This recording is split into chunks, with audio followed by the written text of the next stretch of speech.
Brought to you by V-Guard, co-powered by Sensodyne and Vimal. ಬಾಯಲ್ಲಿ ಹೇಳಿ ಕೇಸರಿ.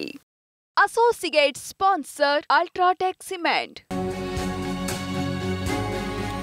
BJP ಮುಖಂಡ ದೇವರಾಜೇಗೌಡ ವಿರುದ್ಧ ಅತ್ಯಾಚಾರದ ಆರೋಪ. ದೇವರಾಜೇಗೌಡನನ್ನ ವಶಕ್ಕೆ ಪಡೆದು ಪೊಲೀಸರು ವಿಚಾರಣೆ ನಡೆಸಿದ್ದಾರೆ. ಬಿಜೆಪಿ ಮುಖಂಡ ದೇವರಾಜೇಗೌಡ ವಿರುದ್ಧ ಅತ್ಯಾಚಾರದ ಆರೋಪದ ಹಿನ್ನೆಲೆಯಲ್ಲಿ ದೇವರಾಜೇಗೌಡನನ್ನ ವಶಕ್ಕೆ ಪಡೆದು ಪೊಲೀಸರು ವಿಚಾರಣೆಗೊಳಪಡಿಸಿದ್ದಾರೆ. ಹಾಸನ ಹೊಳೆನರಸೀಪುರ ಇನ್ಸ್ಪೆಕ್ಟರ್ ಕಚೇರಿಯಲ್ಲಿ ವಿಚಾರಣೆ. ಸರ್ಕಲ್ ಇನ್ಸ್ಪೆಕ್ಟರ್ ಕಚೇರಿ ಬಳಿ ಜಮಾಯಿಸಿದ್ದಾರೆ ಜನ. ಅಹಿತಕರ ಘಟನೆ ನಡೆಯದಂತೆ ಪೊಲೀಸ್ ಬಿಗಿ ಬಂದೋಬಸ್ತನ್ನ ಕೈಗೊಳ್ಳಲಾಗಿದೆ. ಬಿಜೆಪಿ ಮುಖಂಡ ದೇವರಾಜೇಗೌಡ ವಿರುದ್ಧ ಸಂತ್ರಸ್ತೆ ಅತ್ಯಾಚಾರದ ಆರೋಪ ಮಾಡಿರುವ ಹಿನ್ನೆಲೆಯಲ್ಲಿ ಎಫ್ಐಆರ್ ದಾಖಲಿಸಲಾಗಿತ್ತು. ಇದೀಗ ದೇವರಾಜೇಗೌಡನನ್ನ ವಶಕ್ಕೆ ಪಡೆದು ವಿಚಾರಣೆಗೊಳಪಡಿಸಲಾಗ್ತಾ ಇದೆ. ಹಾಸನದ ಹೊಳೆನರಸೀಪುರ ಇನ್ಸ್ಪೆಕ್ಟರ್ ಕಚೇರಿಯಲ್ಲೇ ವಿಚಾರಣೆ ನಡೆಸಲಾಗ್ತಾ ಇರೋದು. ಇನ್ನು ಸರ್ಕಲ್ ಇನ್ಸ್ಪೆಕ್ಟರ್ ಕಚೇರಿ ಬಳಿ ಈಗ ಜನ ಕೂಡ ಜಮಾಯಿಸಿದ್ದಾರೆ. ಸಾಕಷ್ಟು ಹೈ ಡ್ರಾಮಾಗಳಾಗ್ತಾ ಇವೆ ಈ ಪ್ರಕರಣಗಳಲ್ಲಿ. ಒಬ್ಬರ ಮೇಲೆ ಒಬ್ಬರು ಆರೋಪ ಮಾಡ್ತಾ ಇರೋದು, ಕೊನೆಗೆ ಯಾರು ಆರೋಪ ಮಾಡಿದ್ರು ಅವರ ವಿರುದ್ಧ ಕೂಡ ಪ್ರಕರಣ ಸುತ್ತಿಕೊಂಡಿರುವಂತಹ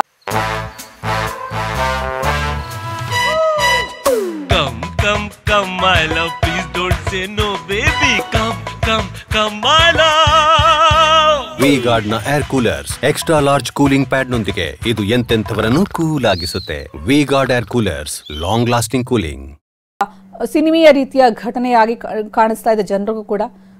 ಯಾರನ್ನು ನಂಬಿದ್ರೋ ಜನ, ಅವ್ರು ಏನಾದ್ರು ವಿಶ್ವಾಸಕ್ಕೆ ದ್ರೋಹ ಮಾಡಿದ್ರಾ ಅಂತ ಜನ ಕೂಡ ಕುತೂಹಲದಿಂದ ಇಡೀ ಪ್ರಕರಣವನ್ನು ನೋಡ್ತಾ ಇದ್ದಾರೆ. ಏನಾಗ್ತದೆ ದಿನ ದಿನಕ್ಕೆ ಬೆಳವಣಿಗೆ. ಒಂದು ಕಡೆ ಎಚ್ ಡಿ ರೇವಣ್ಣ ಶಾಸಕ, ಜೆಡಿಎಸ್ ಶಾಸಕ, ಮಾಜಿ ಸಚಿವ ಜೈಲಲ್ಲಿದ್ದರೆ, ಇತ್ತ ದೇವರಾಜೇಗೌಡ ಈಗ ಸಂತ್ರಸ್ತೆ ಕೊಟ್ಟಂತಹ ಮರು ಹೇಳಿಕೆ ಆಧಾರದ ಮೇಲೆ ಪೊಲೀಸ್ ಬಂಧನದಲ್ಲಿದ್ದಾರೆ. ವಿಚಾರಣೆಯನ್ನು ಎದುರಿಸ್ತಾ ಇದ್ದಾರೆ. ಸರ್ಕಲ್ ಇನ್ಸ್ಪೆಕ್ಟರ್ ಕಚೇರಿ ಬಳಿ ಈಗ ಜನ ಕೂಡ ಜಮಾಯಿಸಿದ್ದಾರೆ ಈ ಒಂದು ಹೈ ಡ್ರಾಮಾ ನೋಡೋದಕ್ಕೆ.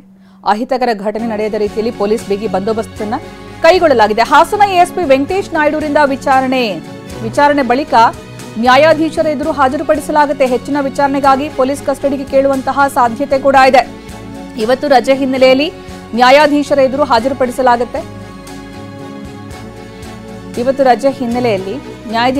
ನಾಡಿದ್ದು ಹಾಜರುಪಡಿಸುವಂತಹ ಸಾಧ್ಯತೆ ಇದೆ. ಬಿಜೆಪಿ ಮುಖಂಡ ದೇವರಾಜೇಗೌಡ ವಿರುದ್ಧ ಅತ್ಯಾಚಾರ ಆರೋಪ ಪ್ರಕರಣಕ್ಕೆ ಸಂಬಂಧಪಟ್ಟಂತೆ ದೇವರಾಜೇಗೌಡನನ್ನ ಪೊಲೀಸರು ವಶಕ್ಕೆ ಪಡೆದು ವಿಚಾರಣೆ ನಡೆಸ್ತಾ ಇದ್ದಾರೆ. ಹಾಸನ ಹೊಳೆನರಸೀಪುರ ಇನ್ಸ್ಪೆಕ್ಟರ್ ಕಚೇರಿಯಲ್ಲಿ ವಿಚಾರಣೆ ಆಗ್ತಾ ಇದೆ. ಇತ್ತ ಜನ ಕೂಡ ಜಮಾಯಿಸಿದ್ದಾರೆ ಈ ಒಂದು ವಿಚಾರಣೆ ನಡೀತಾ ಇರುವ ಹಿನ್ನೆಲೆಯಲ್ಲಿ. ಇನ್ನು ಈ ಸಂದರ್ಭ ಯಾರು ವಿಚಾರಣೆ ನಡೆಸ್ತಾ ಇದ್ದಾರೆ ಅಂದ್ರೆ ಹಾಸನ ಎಎಸ್ಪಿ ವೆಂಕಟೇಶ್ ನಾಯ್ಡು. ವಿಚಾರಣೆ ಬಳಿಕ ನ್ಯಾಯಾಧೀಶರ ಎದುರು ಅವರನ್ನ ಹಾಜರುಪಡಿಸಲಾಗುತ್ತೆ. ಹೆಚ್ಚಿನ ವಿಚಾರಣೆಗೆ ಪೊಲೀಸ್ ಕಸ್ಟಡಿಗೆ ಕೇಳುವಂತಹ ಸಾಧ್ಯತೆ ಇದೆ. ಇವತ್ತು ರಜೆ ಹಿನ್ನೆಲೆಯಲ್ಲಿ ಸೋಮವಾರ ನ್ಯಾಯಾಧೀಶರ ಎದುರು ಹಾಜರುಪಡಿಸುವಂತಹ ಸಾಧ್ಯತೆ ಇದೆ. ಇನ್ನು ಈ ಸಂದರ್ಭ ದೇವರಾಜೇಗೌಡನ ವಿರುದ್ಧನೇ ಈಗ ಸಂತ್ರಸ್ತೆ ಪ್ರಕರಣವನ್ನು ದಾಖಲಿಸಿ ಮರು ಹೇಳಿಕೆ ಕೊಟ್ಟಿರುವ ಹಿನ್ನೆಲೆಯಲ್ಲಿ ಪ್ರಕರಣ ದಾಖಲಾಗಿದೆ. ದೇವರಾಜೇಗೌಡ ವಿರುದ್ಧ ಅತ್ಯಾಚಾರದ ಒಂದು ಪ್ರಕರಣ ಆರೋಪ ಕೇಳಿ ಬಂದಿರೋದು. ಇದಕ್ಕೆ ಸಂಬಂಧಪಟ್ಟಂತೆ ಎಸ್ಕೇಪ್ ಆಗೋದಕ್ಕೆ ಪ್ರಯತ್ನ ಪಡ್ತಾ ಇದ್ರು, ವಿಡಿಯೋ ಅಪ್ಲೋಡ್ ಮಾಡಿ ಸಿಕ್ಕಾಕೊಂಡ್ರು ಅನ್ನುವಂತಹ ಮಾಹಿತಿಯನ್ನು ಸಿಕ್ಕಿದೆ. ಪೊಲೀಸರ ಮಿಂಚಿನ ಕಾರ್ಯಾಚರಣೆಯಿಂದ ದೇವರಾಜೇಗೌಡ ಪರಾರಿ ಆಗ್ತಾ ಇದ್ದವರು ಸಿಕ್ಕಾಕೊಂಡಿದ್ದಾರೆ. ಅದಾದ ನಂತರ ವಿಚಾರಣೆಗೊಳಪಡಿಸಲಾಗ್ತಾ ಇದೆ. ಇನ್ನು ಪೆನ್ ಡ್ರೈವ್ ಪ್ರಕರಣಕ್ಕೆ ಸಂಬಂಧಪಟ್ಟಂತೆ ದೇವರಾಜೇಗೌಡ ರೇವಣ್ಣ ಕುಟುಂಬದ ವಿರುದ್ಧ ಗಂಭೀರ ಆರೋಪಗಳನ್ನೇ ಮಾಡಿದ್ರು. ಇದೀಗ ಸಂತ್ರಸ್ತೆ ದೇವರಾಜೇಗೌಡ ವಿರುದ್ಧ ಪ್ರಕರಣ ದಾಖಲಿಸುವಂತೆ ಹೇಳಿಕೆಯನ್ನು ಕೊಟ್ಟಿರೋದು, ಮರು ಹೇಳಿಕೆಯನ್ನು ಕೊಟ್ಟಿರೋದು. ಈ ಪ್ರಕರಣಕ್ಕೆ ಟ್ವಿಸ್ಟ್ ಆ್ಯಂಡ್ ಟರ್ನ್ ಸಿಕ್ಕಿದೆ ಈಗ. ಹಾಗಾಗಿ ಇಲ್ಲಿ ಎಲ್ಲಿ ತನಕ ಹೋಗುತ್ತೆ, ದೇವರಾಜೇಗೌಡ ಪಾತ್ರ ಏನು, ನಮ್ಮ ಹಿಂದೆ ದೊಡ್ಡವರಿದ್ದಾರೆ ಅನ್ನುವಂತಹ ದೇವರಾಜೇಗೌಡ ಹೇಳಿಕೆ ಕೂಡ ಇಲ್ಲಿ ಸಂಚಲನ ಸೃಷ್ಟಿ ಮಾಡಿದೆ. ದೇವರಾಜೇಗೌಡಗೆ ಪೆನ್ ಡ್ರೈವ್ ಕೊಟ್ಟಿದ್ದು ಯಾರು ಅನ್ನುವಂತಹ ಪ್ರಶ್ನೆಯಿಂದ ವಿಚಾರಣೆ ಆರಂಭ ಆಗಿದೆ.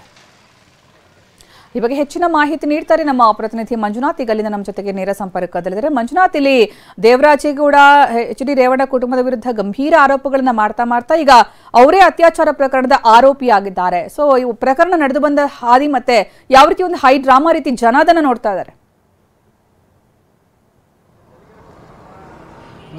ಏನು ಇಡೀ ರಾಜ್ಯವನ್ನೇ ಬೆಚ್ಚಿ ಬೀಳಿಸಿರ್ತಕ್ಕಂಥ ಅಶ್ಲೀಲ ವಿಡಿಯೋಗಳ ಪೆನ್ ಡ್ರೈವ್ ವೈರಲ್ ಪ್ರಕರಣಕ್ಕೆ ಸಂಬಂಧಪಟ್ಟಂಗೆ ರಾಜ್ಯ ಸರ್ಕಾರ ಎಸ್ಐಟಿ ರಚನೆ ಮಾಡಿದೆ. ಎಸ್ಐಟಿ ತನಿಖೆಯನ್ನು ಕೂಡ ನಡೆಸ್ತಾ ಇದೆ. ಒಂದು ಕಡೆ ಆ ವಿಡಿಯೋಗಳ ಅಸಲಿಯತೆ ಏನು ಅಂತಕ್ಕಂಥ ಪ್ರಶ್ನೆ ಆದರೆ, ಮತ್ತೊಂದು ಕಡೆ ಆ ಅಶ್ಲೀಲ ವಿಡಿಯೋಗಳನ್ನು ಸರಬರಾಜು ಮಾಡಿದವರು ಯಾರು, ಹಂಚಿದವರು ಯಾರು ಅಂತಕ್ಕಂಥ ಪ್ರಶ್ನೆ ಸಹಜವಾಗಿದೆ. ಎರಡು ಪ್ರಕರಣವನ್ನು ಎಸ್ಐಟಿ ತನಿಖೆ ನಡೆಸಿದೆ. ಸೊ ಈ ಒಂದು ವಿಡಿಯೋಗಳ ಹಂಚಿಕೆ ಪ್ರಕರಣಕ್ಕೆ ಸಂಬಂಧಪಟ್ಟಾಗೆ ಏನು ವಕೀಲ ದೇವರಾಜೇಗೌಡ ಅವರು ಸಾಕಷ್ಟು ಗಂಭೀರ ಸ್ವರೂಪದ ಆರೋಪವನ್ನು ಮಾಡಿದ್ರು. ಕಾಂಗ್ರೆಸ್ನ ನಾಯಕರುಗಳೇ ಅದನ್ನು ಹಂಚಿದ್ದಾರೆ ಅಂತಕ್ಕಂಥ ಒಂದು ಆರೋಪನ ಮಾಡಿದ್ರು. ಅದು ಒಂದು ಕಡೆ ಚರ್ಚೆ ನಡೀತಿದ್ದು. ಈ ನಡುವೆ ಈಗ ವಕೀಲ ದೇವರಾಜೇಗೌಡ ಅವರನ್ನೇ ಪೊಲೀಸರು ವಶಕ್ಕೆ ಪಡೆದಿರ್ತಕ್ಕಂಥದ್ದು. ಏಪ್ರಿಲ್ 1ನೇ ತಾರೀಕು ಹಾಸನ ಜಿಲ್ಲೆ ಹೊಳೆನರಸೀಪುರದ ನಗರ ಠಾಣೆಯಲ್ಲಿ ಓರ್ವ ಸಂತ್ರಸ್ತ ಮಹಿಳೆ ದೂರನ್ನು ಕೊಟ್ಟಿರ್ತಾರೆ. ತನ್ನ ಮೇಲೆ ಲೈಂಗಿಕ ದೌರ್ಜನ್ಯ ಆಗಿದೆ, ಬೆದರಿಕೆಯನ್ನು ಒಡ್ಡಲಾಗಿದೆ, ತಮ್ಮ ಮನೆಗೆ ಅಕ್ರಮ ಪ್ರವೇಶನ ಮಾಡಿ ಲೈಂಗಿಕ ದೌರ್ಜನ್ಯ ಎಸಗಿದಂತಕ್ಕಂಥ ಆರೋಪದಲ್ಲಿ ಆಕೆ ದೂರನ್ನು ಕೊಟ್ಟಿರ್ತಾರೆ. ಆ ಪ್ರಕರಣಕ್ಕೆ ಸಂಬಂಧಪಟ್ಟಾಗಿ ದೇವರಾಜೇಗೌಡರನ್ನ ವಶಕ್ಕೆ ಪಡೆಯಲಾಗಿದೆ.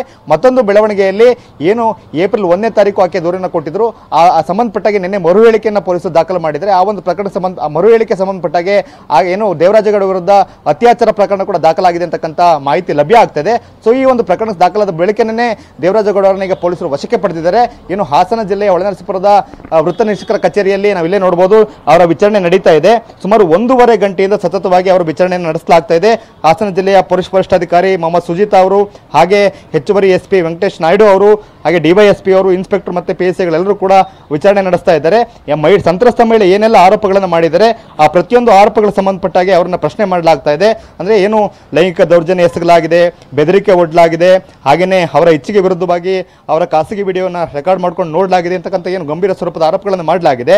ಈ ಆರೋಪಕ್ಕೆ ಸಂಬಂಧಪಟ್ಟಾಗೆ ಪಿನ್ ಟು ಪಿನ್ ಮಾಹಿತಿಯನ್ನ ಇಟ್ಕೊಂಡು ಅವರನ್ನ ವಿಚಾರಣೆ ನಡೆಸಲಾಗ್ತಾ ಇದೆ. ಸೊ ಇದೆಲ್ಲವೂ ಕೂಡ ಸಾಕಷ್ಟು ಅಂದರೆ ಏನು ಒಂದು ಕಡೆ ಪೆನ್ ಡ್ರೈವ್ ವೈರಲ್ ಆಗಿದೆ.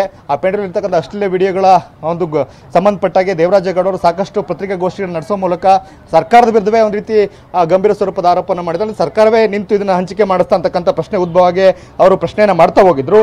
ಸೊ ಈ ಒಂದು ಚರ್ಚೆಯ ನಡುವೆ ಈಗ ದೇವರಾಜೇಗೌಡ ಅವರನ್ನೇ ವಶಕ್ಕೆ ಪಡೆದಿರ್ತಕ್ಕಂಥದ್ದು ಮತ್ತೆ 376 ಅಂದರೆ ಅತ್ಯಾಚಾರ ಆರೋಪದಲ್ಲಿ ಅವರ ಮೇಲೆ ವಿರುದ್ಧ ಪ್ರಕರಣ ದಾಖಲಾಗಿರ್ತಕ್ಕಂಥ ಹಿನ್ನೆಲೆಯಲ್ಲಿ ಸಹಜವಾಗಿ ಅವರ ಬಂಧನ ಕೂಡ ಆಗುತ್ತೆ ಅಂತಕ್ಕಂಥ ಸಾಧ್ಯತೆಗಳು ಹೆಚ್ಚಿದ್ದಾವೆ. ವಿಚಾರಣೆ ಬಳಿಕ ಅವರನ್ನ ಹೊಳೆನರಸೀಪುರದಲ್ಲಿರ್ತಕ್ಕಂಥ ನ್ಯಾಯಾಧೀಶರ ನಿವಾಸದ ಮುಂದೆ ಹಾಜರುಪಡಿಸಲಾಗುತ್ತೆ. ನಂತರ ಅವರನ್ನ ಪೊಲೀಸ್ ಕಸ್ಟಡಿ ಕೇಳ್ತಕ್ಕಂಥ ಪ್ರಯತ್ನ ಕೂಡ ನಡೆಯಬಹುದು ಅಂತಕ್ಕಂಥ ಸಾಧ್ಯತೆಗಳಿದ್ದಾವೆ. ಸುಕನ್ಯಾ, ಧನ್ಯವಾದ ಮಂಜುನಾಥ್.